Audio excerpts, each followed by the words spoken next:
tosobola bayusi buli bajjewo ba journalist ne bajja kukolako interview ne bavaayo nga bayuuya waddako okulya ate nga bazze gwo bayise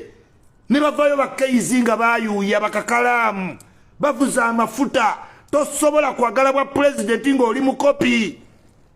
you cannot obwa president bw'abantu bagagga Barayira Odinga Bachinyata Baruto Bamuseveni Bamuhozi omwavu osobola fuga mizigo jozimbe mizigo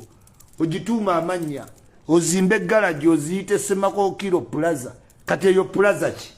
ozimba otya garage n'ogiyita Semako Kilo Plaza eyo plaza eno self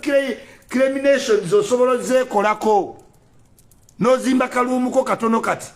nga kali akayumba kewali mulungu nokayita multi-million mansion mumwagala nnyo kwesatisfyinga omuntu nazimba akayumba ku decimal omukaaga n'akayita multi-million mansion ne baweeweeta mawulire simanyi multi-million mansion etayingira mu drone n'awuzuuma n'agenda akawuzuuma simanyi ikyuli obutamanya ikyuli kigaana kaddi woba kufa you will get old you like you don't you are already old muli bakadde mugenda tuuka mu neegombe kubanga mwe mutambulira mu fake teri kizibu nga fake hey